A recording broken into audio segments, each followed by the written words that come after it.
تو میرا نام محمد آصف ہے، میرا پیدائشی تعلق ملتان شہر سے ہے، اور وہیں پہ ہی رہتے ہوئے یعنی کہ میری پیدائش تو مسلمان گھرانے کی ہے، لیکن مجھے قادیانیت سے واسطہ پڑا۔ ایک قادیانی دوست ملا، اس نے دعوت دی مجھے کہ بھئی ہم تو اسلام پر عمل کر رہے ہیں، ہم تو مسلمان ہیں، لیکن علماء ہمیں غیر مسلم قرار دیتے ہیں، کافر قرار دیتے ہیں۔ تو مجھے کیونکہ ابتدائی سرسری سا پتہ تھا، جیسے بچپن میں جتنا ایک سنا ہوتا ہے کہ قادیانی مرزائی ہوتے ہیں، انہوں نے نیا نبی بنایا ہوا ہے، اتنی سی جو سرسری سی باتیں مجھے وہی علم تھی۔ تو اس نے دعوت دی، اس نے کہا بھی ہماری تو ہر چیز قرآن و سنت سے ثابت ہے اور ہم قرآن و سنت پر ہی عمل کر رہے ہیں۔ وہ وہیں ملتان شہر میں قریب ہی ایک ان کا بیت الذکر تھا، تو وہاں مجھے لے گیا، اس نے دعوت دی، تو وہاں اپنے مربی صاحب سے ملایا کہ جس طرح ہمارے مولوی صاحب ہوتے ہیں ان کو وہ مربی کہتے ہیں، اپنے مولوی صاحب کو جو ان کی نمازیں بھی پڑھاتے ہیں اور جمعے بھی پڑھاتے ہیں اور دیگر دینی مسائل بھی بتاتے ہیں۔ تو مربی صاحب سے ملاقات کروائی، تو مربی صاحب نے بھی یہی باتیں کی کہ بھئی ہم تو اسلام پہ عمل کر رہے ہیں، جس طرح آپ باقی آپ کے گروہ ہیں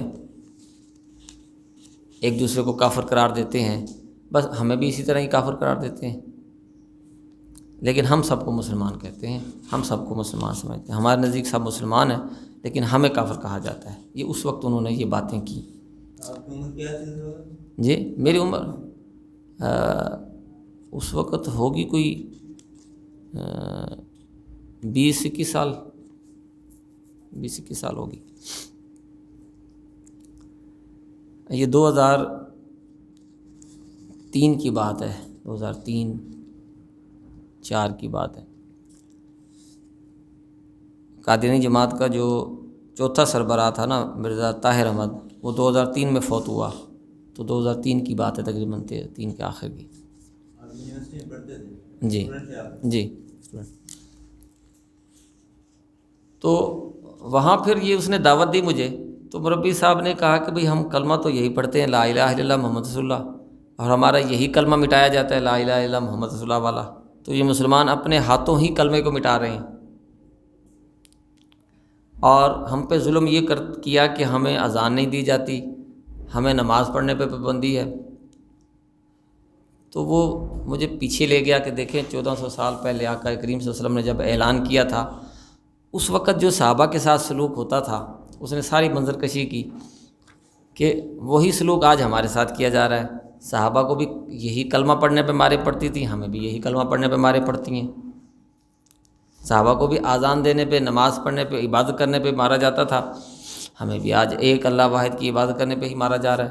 ہم کسی اور کی تو عبادت نہیں کرتے، تو اللہ وحدہ لا شریک کی عبادت کرتے ہیں، اور محمد رسول اللہ صلی اللہ علیہ وسلم کو اس کا رسول مانتے ہیں۔ تو آج ہمارے ساتھ وہی سلوک ہو رہا ہے، کلمہ مٹایا جا رہا ہے، دیکھو ہمارے گنبد گرائے جاتے ہیں، مینار گرائے جا رہے ہیں، ہمیں مسجدیں بنانے کی اجازت نہیں ہے۔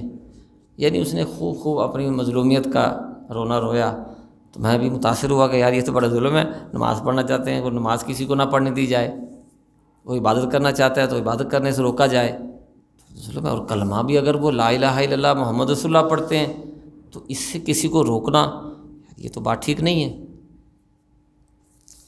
میں نے اس نے پھر آگے چل کے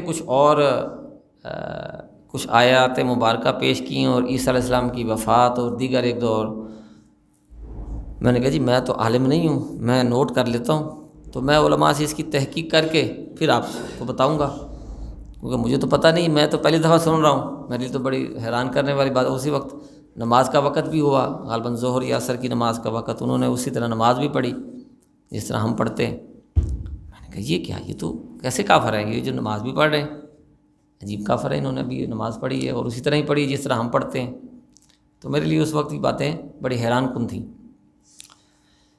تو خیر میں نے کچھ آیات انہوں نے دی، میں نے نوٹ کر لی، کچھ احادیث بتائیں نوٹ کر لیں۔ اب میں چاہتا تھا کہ مجھے کوئی صحیح اس کی وضاحت دے کہ بھئی قادیانی کیا اسلام پر عمل کر رہے ہیں، تو ہماری لڑائی کہاں پہ ہے، یہ کافر کیسے ہو گئے؟ اب یہ باتیں جب میں نے اپنے اس معاشرے کے اندر پوچھنی شروع کیں تو آپ کو اندازہ ہو گیا ہوگا کہ اس طرح کے سوال کرنے والے کے ساتھ ہم کیا سلوک کرتے ہیں۔ وہ سلوک پھر بڑی جلدی مجھے وہاں لے گیا ان کی طرف۔ جو سلوک، جو مزاج ہم نے یہاں بنا دیا ہے نا اپنی عوام کا، اس امت کا جو مزاج بنا دیا ہے نا، سوال کرنے والے کے ساتھ جو سلوک کیا جاتا ہے، تو وہ سلوک نے بڑی جلدی میری مدد کی قادیانیت کی طرف جانے میں۔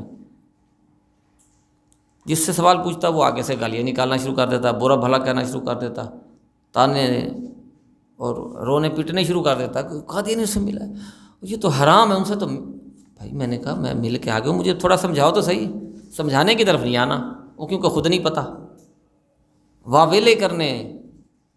اور میں نے کئی علماء سے پوچھا، ایک مسجد میں چلا گیا، میں نے کہا مولوی صاحب ایسے قادیانیوں سے ملنا، وہ تو خبیث ہیں، وہ تو بے ایمان ہیں، وہ تو دھوکے باز ہیں، مرزا قادیانی یہ ہے، مرزا لانتی ہے، فلاں ہے۔ حتیٰ کہ میں ایک ختم نبوت کے نام سے کام کرنے والی ایک کمپنی ہے، اس کے پاس بھی گیا، اس کے دفتر میں گیا، اور مزے کی بات کہ وہ میں ان سے جب سوال یہ کیے تو وہ انہوں نے بھی اسی طرح، انہوں نے کہا جی آپ کیا کرتے ہیں؟ میں نے کہا میں پڑھائی ابھی ختم ہوئی ہے تو میں والد صاحب کا الیکٹرک اسٹور ہے، میں اس پہ تھوڑا سا ٹائم دے دیتا ہوں انہیں۔ تو کہتے بیٹا آپ کا یہ کام ہی نہیں ہے کہ آپ یہ تحقیق کرو، آپ کا کام ہی نہیں ہے، بس آپ کا جو شعبہ ہے، جو فیلڈ ہے، بس وہ کام اس میں آپ کریں، یہ قادیانیوں پر تحقیق اور یہ سوال آپ کا یہ کام ہی نہیں ہے، آپ کا شعبہ ہی نہیں ہے۔ میں نے کہا جی مجھے قادیانی سے ملاقات ہو، کہتے ان سے ملنا حرام ہے، آپ کو کس تحقیقیں ہو چکی ہیں، بات ختم، فیصلے ہو چکے ہیں، اب آپ کیا کرنا چاہتے ہو؟ میں نے کہا جی میں نے تو پہلی دفعہ کسی قادیانی کو دیکھا ہے، ان کی بیت الذکر میں گیا ہوں، کیا وہ اسی طرح اسلامی عبادات کرتے ہیں؟ وہ تو جذباتی باتیں جناب، وہ تو لانتی ہیں، وہ تو بے ایمان ہے، مرزا فلاں ہے، اتنی لمبی چوڑی مرزے کو جناب اللہ بڑی گالیاں اور برا بھلا کہنا۔ میں نے کہا جی میں کسی مرزا کو نہیں جانتا ابھی تک، میں تو قادیانی کو، مرزائیوں کو دیکھ کے آیا ہوں، وہ اسلامی عبادت کر رہے تھے۔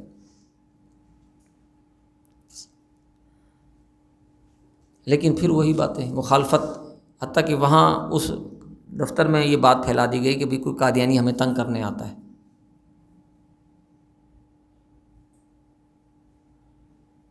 قادیانی ہمیں تنگ کرنے کے لیے آتا ہے اور وقت ضائع کرتا ہے اور سوالات کرتا ہے، اور پھر بھائی تم نے کمپنی اسی بات کی کھولی ہوئی ہے، اسی شعبے کی کمپنی ہے، تو اس سے متعلقہ اگر کوئی پوچھ، اچھا قادیانی ہی آیا ہے، آپ اسے جو سوال ہے اس کا جواب دیں، اس کو سمجھائیں، آپ کے ذمہ ہے سائل کو مطمئن کرنا، بتانا، ہدایت دینا، دلوں کا پھیرنا، یہ تو آپ کے ذمہ نہیں ہے، منوانے کے بھی آپ ٹھیکیدار نہیں ہیں، آپ تو پہنچانے کے ہیں، آپ کے ذمہ تو پہنچانا ہے، آپ کم از کم احسن انداز سے پہنچائیں تو صحیح۔ آپ تو رونا پٹنا، آپ بھی رو پٹ رہے ہیں، عوام بھی رو پٹ رہی ہے، نفرت کر رہی ہے، علماء بھی تان و تشنیع پہ لگے ہوئے ہیں، گالیاں نکالنے پہ لگے ہوئے ہیں، تو ان مریضوں کا علاج کس نے کرنا؟ پھر معالج کون بنے گا؟ یہ تو سارے کے سارے ہی واویلے پہ لگے ہوئے ہیں۔ تو وہ میرے ساتھ ہر جگہ واویلا ہی ہوتا رہا۔ میں نے سوچا کہ ان کے پلے کچھ نہیں ہے، یہ واقعی فارغ ہیں، یہ میں قادیانی سے ہی کہتے ہیں کہ یہ فارغ ہے سر۔ تو میں پھر انہی کے پاس جاتا رہا، ان کے مذاکرے پروگرام ہوتے تھے، انہی میں شامل ہوتا رہا۔ پھر ربوہ جانا ہوا، وہاں پہ جب دیکھا تو لائبریری ہیں، وہاں نظام ہے، بہت بڑا سسٹم بنایا ہوا ہے، تمام شعبہ جات ہیں جماعت کے۔ جنت دوزخ ہوئی ہے۔ ہاں وہ جنت دوزخ تو اس طرح سے نہیں ہے جس طرح سے یہاں عوام میں مشہور ہے، اس طرح سے نہیں ہے جنت دوزخ، وہ تو بہشتی مقبرہ قبرستان ہے، اس کا نام بہشتی مقبرہ انہوں نے رکھا ہوا ہے۔ لیکن یہاں، اور دیکھیں یہ بھی غلط فہمی ہے نا، وہ کہ انہوں نے جنت بنائی ہوئی ہے اور وہ اس میں قادیانی لڑکیاں پیش کرتے ہیں، قادیانی پیسہ دیتے ہیں۔ وہاں مجھے تو کسی نے لڑکی نہیں پیش کی، نہ کوئی پیسہ دیا ہے، الٹا میں تو جماعت کو چندے دیا کرتا تھا۔ ہر قادیانی اپنی آمدنی پر پرسنٹیج کے حساب سے جماعت کو چندہ دیتا ہے۔ یہ اس کی تفصیل انشاءاللہ جب قادیانیت کا موضوع آئے گا اس وقت آئے گی، تو ابھی کیونکہ ہم موضوع سے ہٹ نہ جائیں تو مختصر میں جلدی سے تعارف کرا دیتا ہوں کہ یہ سلسلہ بنا، میرے ساتھ یہ سلوک ہوا، اور امت مسلمہ کے معالجین نے بڑی جلدی مجھے وہاں پہنچنے میں مدد دی، اور میں جلدی سے قادیانی ہو گیا۔ انہوں نے کہا بھی دیر نہ کرو، بلکہ مجھے تو پہلے ہی کہنا شروع کر دیا۔ میں نے کہا اچھا چلو ایسے ہے، پھر کہنا شروع کر دیا تو چلو ہو ہی جاؤ۔ جب قادیانی کہنا ہی شروع کر دیا انہوں نے سوال کرنے پہ، تو چلو پھر ہو جانا چاہیے۔ پھر ان کے پلے کچھ نہیں ہے، اس کا مطلب ہے جواب ہی نہیں ہے ان کے پاس، صرف رونا پٹنا ہے اور گالیاں ہیں اور اشتعال ہے اور غصہ ہے، اور غصے میں ماسٹر ہیں، ایسے ایسے اسٹائل بنا کے غصہ کرنا۔ تو میں بڑا حیران ہوتا رہا۔ میں نے کہا مجھے مربی صاحب نے میرا نمبر لے لیا تھا پہلی ملاقات میں، اور بعد میں نے انہیں کہا تھا نا علماء سے نا میں تحقیق کر کے، میں نے کہا میں تو عالم نہیں، مجھے کچھ نہیں پتہ۔ میں کہتا ہے علماء جن کی آپ بات کر رہے ہیں نا، یہ ذرا ان سے سوال کر کے دیکھیے کہ آپ کے ساتھ سلوک کیا کریں گے۔ جو اس نے پیشگوئی کی تھی وہی سچی ثابت ہوئی، مربی نے جو مجھے کہا تھا وہی سچی ثابت ہوئی، وہی سلوک میرے ساتھ جو مربی نے کہا تھا وہی ہونا شروع ہو گیا۔ میں نے کہا یار بات تو کھری کی تھی اس نے، بات سچی ہے یار، یہ تو تحمل سے ایک سوال کے جواب میں اگر پھر کوئی اشکال پیدا ہوا ہے پھر دوبارہ سوال کرنے پہ یہ ان کو غصہ آ جاتا ہے۔ اس کے ساتھ بھی یہ ہو چکا ہوگا، مجھے پتا تھا۔ ہاں، تو وہ کہتے ہیں جو ہمارے ساتھ سلوک ہوتا ہے، ہمارے ساتھ جو سلوک ہوتا ہے، تو یہ سلوک آپ دیکھیں آپ کے ساتھ کیا سلوک ہوتا ہے تحقیق کرنے پہ۔ پھر مربی صاحب مجھے فون کر کے پوچھتے تھے آصف صاحب سنائیں آپ کی وہ تحقیق کہاں تک پہنچی؟ میں نے کہا جی میں ابھی کر رہا ہوں۔ وہ مجھے فون کرتا تھا، مجھے یاد ہے ملتان میں اس وقت وہ مجھے فون کرتے، پھر ان کا ایک پروگرام مذاکرے کا پہلے ہوتا تھا، آج کل تو حالات کی وجہ سے انہوں نے بند کر دیے مذاکرے، ورنہ ہر شہر میں ان کا ایک پروگرام ہوتا تھا مذاکرہ کے نام سے۔ اس میں یہ ہوتا تھا کہ ہر قادیانی کے زیر تبلیغ جو مسلمان ہوتے تھے نا، وہ انہیں بلاتا تھا۔ ہر قادیانی اپنے اپنے زیر تبلیغ مسلمان دوستوں کو لے کے آتا تھا، اور ایک مبلغ ان کا یا ربوہ سے آیا ہوتا تھا یا بعض دفعہ مقامی مربی بھی ہوتا تھا، تو وہ پہلے خود دعوت دیتا تھا، تھوڑی سی گفتگو کرتا، اس کے بعد سوال جواب کی نشست ہوتی۔ تو وہ کچھ نشستوں میں مجھے اس نے بلایا، اس وقت مذاکرے عام ہوتے تھے، تو مجھے بلایا تو ان کو جو ربوہ سے آئے ہوئے تھے ایک حافظ مظفر احمد صاحب، تو میں نے دیکھا کہ بہت سارے مسلمان آئے ہوئے ہیں کسی نہ کسی قادیانی کے ساتھ نا، جن کے ساتھ ان کی بات چیت چلتی رہتی ہے، جن کو وہ دعوت دیتے ہیں، تو بہت گندے انداز سے بھی سوال کر رہے تھے، میرے کو برا بھلا کہہ کے بھی، جس طرح سنی ہوئی تھی باتیں، سنی سنائی باتیں، لیکن وہ جواب دینے والا کتنے تحمل کے ساتھ جواب دے رہا تھا، اور چھوٹے سے سوال پہ بھی جو اس کے بس میں ہوتا تھا وہ اس کے دلائل لا کے اور اس پر جواب دینے کی کوشش کرتا تھا، اور بہت اچھے انداز سے وہ بات کرتا رہا۔ تو میرے لیے یہ بھی حیران کن تھا کہ ہمارے والوں کا رویہ کیا ہے، سوال کرنے والوں کے ساتھ کیا سلوک، اور یہاں بھی لوگ سوال کرتے ہیں اور یہاں سوال کرنے والوں کے ساتھ کیا سلوک ہوتا ہے۔ تو میرے لیے یہ بھی تھوڑا سا حیران کن تھا۔ تو اسی طرح میں تحقیق کرتے کرتے پھر میں قادیانیت میں شامل ہو گیا، بیعت فارم پور کرتے ہیں، فارم پور کر کے شامل ہو گیا جماعت میں۔ تو شامل ہو گیا تو پھر ظاہر ہے جماعت کی سرگرمیاں، جماعت کے نظام کے تحت کام کرنا، کچھ جماعتی ذمہ داریاں بھی مجھے مل گئیں، جماعتی ذمہ داریاں وہاں پہ تنظیمی، تو اس میں بھی میں کام کرتا رہا، جس میں ایک شعبہ دعوت و ارشاد ہے کہ قادیانیوں کو، یعنی قادیانیوں کی طرف سے مسلمانوں کو اسلام کی دعوت دینا، حقیقی اسلام کی طرف۔ قادیانی کہتے ہیں اب اسلام حقیقی ہمارے پاس ہے، یہ تو سارے بس نام کے مسلمان ہیں، ان کا کیونکہ نام انہوں نے مسلمان رکھا ہوا ہے تو یہ نام نہاد مسلمان ہے، تو لہذا ان کو اب مہدی کی جماعت کی طرف دعوت دینی ہے کہ اس عافیت کے حصار میں آ جائیں، حقیقی اسلام کی طرف آ جائیں۔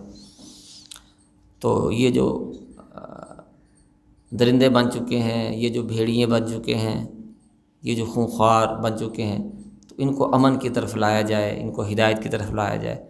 تو اس کے لیے پھر کلاسیں ہوتی تھی، کلاس داعیان، تو داعیان کلاس ہمارے ملتان میں بھی ہوتی تھیں، ربوہ میں بھی ہوتی تھی ہماری، 3 مہینے 4 مہینے بعد یا سالانہ بھی 15 دن کی کلاس ہوتی تھی، کلاس داعیان کہ دعوت اللہ کیسے کرنی ہے۔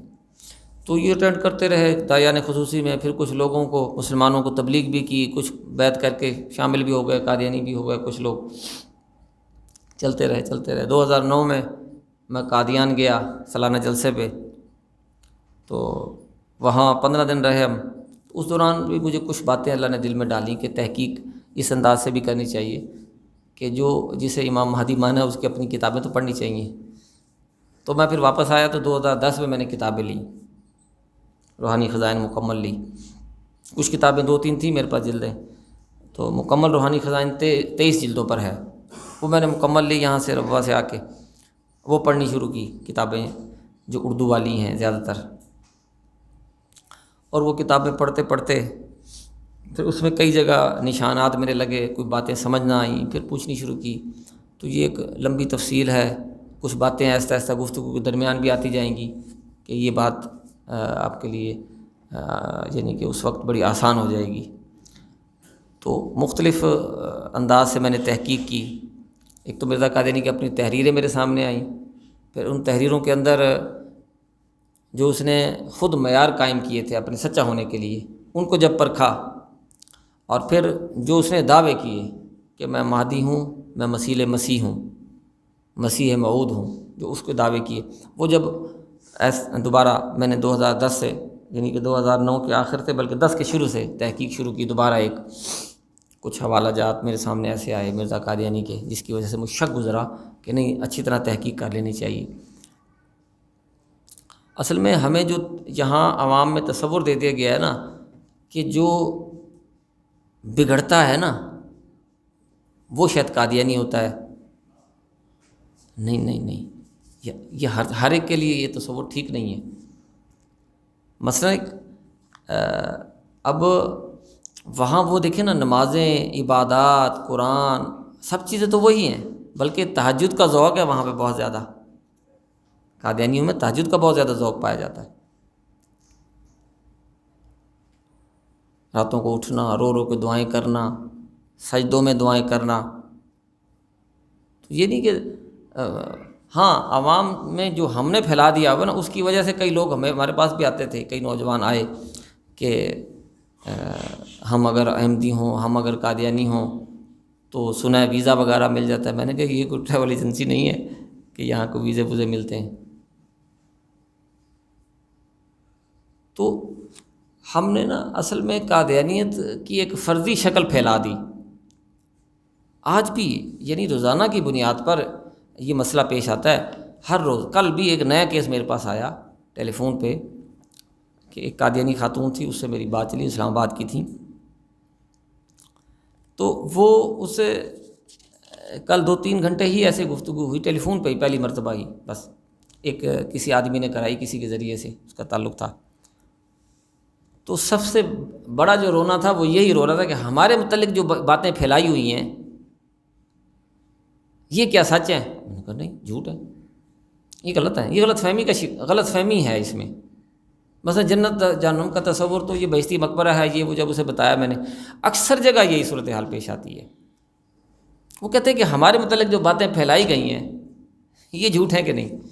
اور دوسری بات، مسلمان جو متاثر ہوتا ہے کسی قادیانی سے، تو جب وہ قادیانی اسے گردن سے پکڑ کے دکھاتا ہے کہ جو باتیں ہمارے متعلق پھیلائی گئی ہیں یہاں دکھاؤں ذرا، وہ جب ادھر دیکھتا ہے وہ کہتا ہے ہمارے والے جھوٹے ہیں، ہمارے داڑھی پگڑی والے تو جھوٹ بولتے رہے ہیں ہم سے، ہمارے داڑھی ٹوپی والے تو جھوٹ بولتے رہے. اس کا اعتماد ختم ہو جاتا ہے، چاہے وہ ایک بات میں ہی کیوں نہ ہو. ایک بات بھی جھوٹی نکل آئے نا، ایک بات بھی ہم نے کمزور پھیلائی، اور اس کا نتیجہ یہ نکلتا ہے کہ میں خود بھی میں ادھر جنت ڈھونڈتا پھرتا تھا. جب ربا پہلی دفعہ گیا مجھے قادیانی لے کے گئے، دوسری دفعہ میں نے کہا جنت کدھر ہے؟ جہنم کدھر ہے؟ جنت کدھر ہے؟ تو ہم نے ایک فردی قادیانیت کی شکل پھیلا دی گئی. آپ ماشاءاللہ ایک باشعور ہیں اور ایک ایسی جماعت کے کارکن ہیں، اس لیے آپ سے میں یہ کھل کے بات کر رہا ہوں. بلکہ عوام میں تو یہ بات کرنے کی بھی نہیں ہے، کیونکہ اتنا جھوٹ، وہ عجیب سا شکل قادیانیت کی پھیلا دی گئی ہے، عجیب شکل دکھا دی گئی ہے کہ ہمیں بات کرنا دقت ہوتی ہے. مجھے بڑا سنبھل کے چلنا پڑتا ہے عام عوام میں،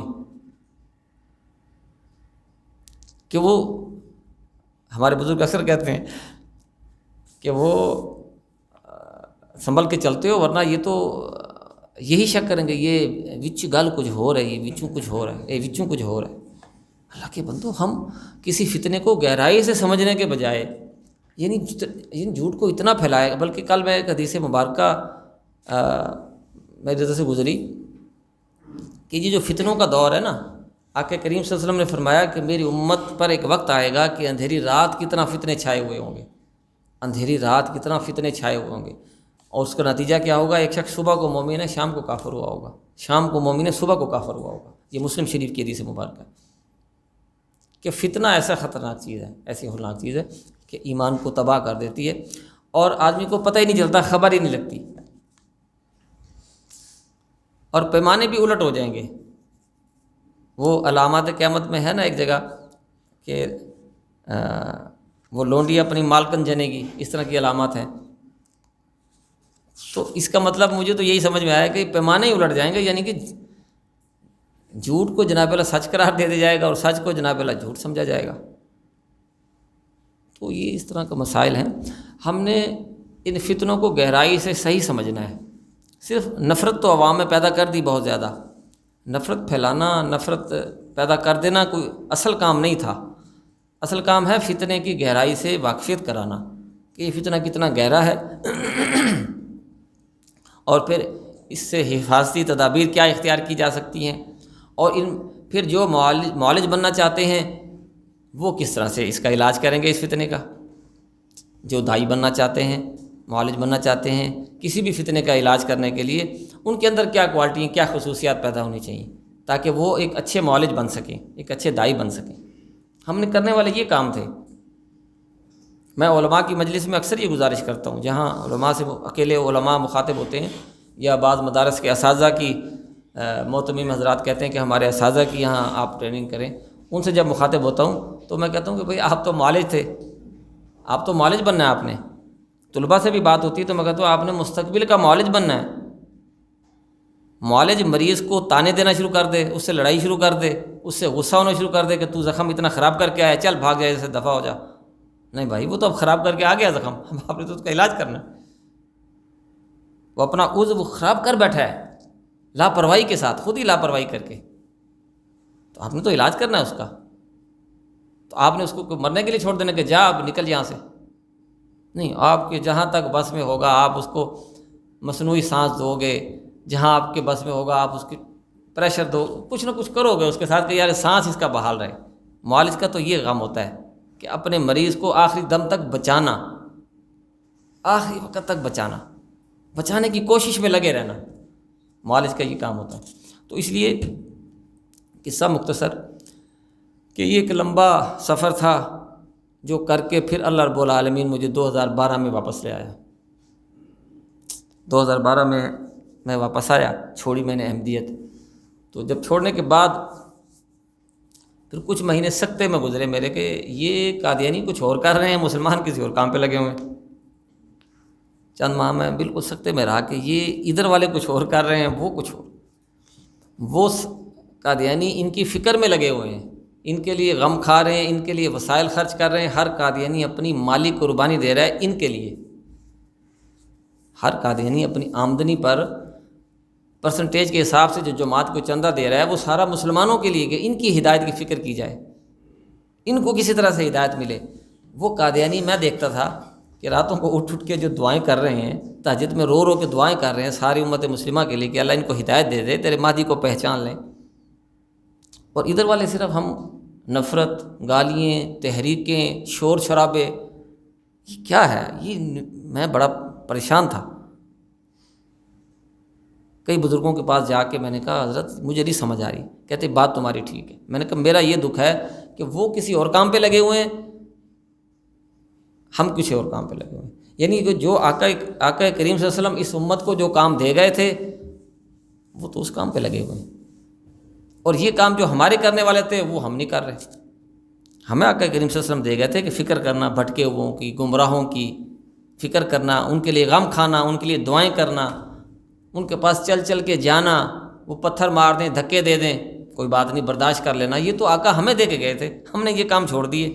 ہم صرف اشتعال، تکبر کے دعوے بڑکیں، سپیکر پھٹ گئے کئی جگہ، سپیکر اچھل اچھل کے گرا دیے ہم نے۔ ہم کس کام پہ لگے ہوئے؟ میں نے کہا مجھے یہ نہیں سمجھ آ رہی۔ مجھے یہ تو سمجھ میں آ گئی کہ یہ بہت گہرا فتنہ ہے، اور یہ قادیانی اپنا ایمان لٹوا چکے ہیں، قادیانی اپنا ایمان لٹوا چکے ہیں، لیکن اسلامی عبادات کیونکہ کر رہے ہیں اس لیے وہ اپنے آپ کو وہاں مسلمان سمجھتے ہیں، لیکن ہم نے جو کرنا تھا ہم وہ نہیں کر رہے۔ بزرگوں نے کہا بات ٹھیک ہے، تمام بڑے بڑے اکابر کے پاس میں گیا. اس وقت جو پاکستان میں ہمارے ختم نبوت کے بڑے اکابر ہیں ان کے پاس گیا. خاص طور پہ امیر شریعت رحمۃ اللہ علیہ بانی ہیں اس کام کے، جنہوں نے آج سے 100 سال پہلے یہ کام شروع کیا،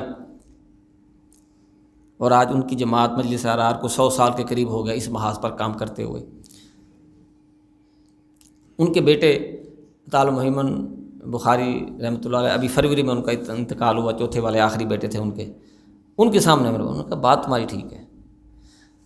خانقاہ سراجیہ کندیاں خواجہ خان محمد صاحب رحمۃ اللہ ایک بڑا نام ہے، ایک اللہ والے، ساری زندگی انہوں نے تحفظ ختم نبوت کے امیر رہے ہیں. وہ ان کے بیٹے جو سجادہ نشین ہیں اس وقت خواجہ خلیل احمد صاحب، تو خانقاہ سراجیہ ان کے پاس میں جاتا رہا. ان کو بتایا، لاہور وہ آتے تھے تو جہاں ٹھہرتے تھے ہمارے دوست ہیں وہ، انہوں نے ان کے پاس میں نے کہا حضرت وہ کسی اور کام پہ لگے ہیں، ہم یہ، انہوں نے کہا بات تمہاری ٹھیک ہے، بات تمہاری ٹھیک ہے.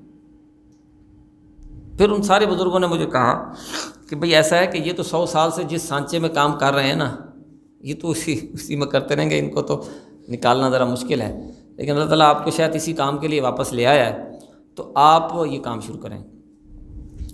بالکل اسی انداز سے جس طرح آپ کہہ رہے ہیں یہ ٹھیک ہے، اسی کی ضرورت ہے اس وقت کرنے کی. تو بس وہ 2013 سے قادیانیوں سے مکالمے کا آغاز کیا، قادیانیوں کو دعوت دینی شروع کی پورے پاکستان میں جہاں موقع ملتا ہے. دوستوں میں آواز لگانی شروع کی بھی، کسی کے محلے میں، کسی کے جاننے والا، کسی کا کلاس فیلو، کسی کا ملنے والا، لیک سلیک والا، کوئی بھی قادیانی ہے تو اسے ملاقات کا ذریعہ بنے. آپ خود دعوت نہ دیں لیکن ذریعہ بنے ملاقات کا. تو وہ ایسے ایسے الحمدللہ ذریعے بنتے آئے، ملاقاتوں کا سلسلہ چل پڑا. تو اس وقت الحمدللہ تقریباً 7-8 سالوں میں 100 سے زیادہ قادیانی سے نکل کے اسلام کی طرف آ گئے، جن میں خواتین بھی ہیں، مرد بھی ہیں، عورتیں بھی ہیں. کچھ پوری فیملی نکل آئیں، کچھ سنگل نکل آئے، سنگل خواتین نکل آئیں، اکیلی. والدین قادیانی ہیں، بھائی بہن سب قادیانی ہیں، جن سے یعنی کہ جس نے تحقیق ایک دفعہ شروع کر دی نا وہ منزل پہ پہنچ جاتا ہے. کئی تو سنتے نہیں ہیں، وہ کہتے نہیں ہم سنیں گے تو آزمائش میں پڑ جائیں گے. ابھی پچھلے ہفتے کی بات آپ کو آخری سناتا ہوں، اس کے بعد ہم آگے چلتے ہیں. ملتان میں ایک قادیانی فیملی ہے بہت بڑی، پورا خاندان، یعنی برادری پوری کی پوری وہ قادیانی ہے، نان کا داد کا سب قادیانی. تو میں دعوت کا اس خاندان سے کہ کچھ افراد سے میرے دعوتی سلسلہ چلتا رہا، مکالمے چلتے رہے. تو ایک شخص ابھی یہ 2 سال پہلے رمضان میں اس کا انتقال ہوا. تو اس کی بھانجی سے میری ابھی گفتگو چلی تقریباً 20-25 دن پہلی مرتبہ ہی اس کی بھانجی سے. وہ ماموں فوت ہو چکا ہے، لیکن وہ ماموں پھر میں نے اسے بتایا، میں نے کہا بیٹا آپ کا ماموں کی صورتحال پتہ کیا تھی؟ جب ان سے یعنی کہ تقریباً 2-2.5 سال سے میری ملاقاتیں چل رہی تھیں ان سے، ان کی دکان پہ ہی فوٹوگرافر تھے وہ. تو مجھے دکان پہ ہی انہوں نے ایک دفعہ کہا کہ آصف بھائی آپ کی بات مجھے سمجھ میں آ گئی ہے، لیکن برادری سے ٹکر لینا، سسرال، داد کا، نان کا، بھائی سب سے تو میری ہمت نہیں ہے. میں کمزور آدمی ہوں، شوگر کا مریض ہوں، بیمار رہتا ہوں، میری ہمت نہیں ہے. بس میں مرزا قادیانی پہ لعنت بھیجتا ہوں، میں مسلمان ہوتا ہوں لیکن میں اوپن نہیں کر سکتا، میری ہمت نہیں ہے. میں نے کہا ٹھیک ہے، اصل تو معاملہ ایمان کا ہے. میں اس بچی کو بتا رہا تھا، میں نے کہا آپ کو معاملہ سے انہوں نے اسلام قبول کر لیا، لیکن گھر کو بھی نہیں پتہ، بیوی بچوں کو بھی نہیں بتا سکے، انہیں مخالفت سہنے کی ہمت نہیں تھی. تو ہم نے بھی کہا ٹھیک ہے. حالانکہ میں نے کہا فوت ہوئے تو کہتی ہے احمدیوں نے دفن، میں نے کہا ہاں کوئی مسئلہ نہیں، احمدیوں نے دفن کیا یا احمدیوں نے جنازہ کیا، کوئی نہیں، وہ تو ایمان اپنا بچا کے چلے گئے نا.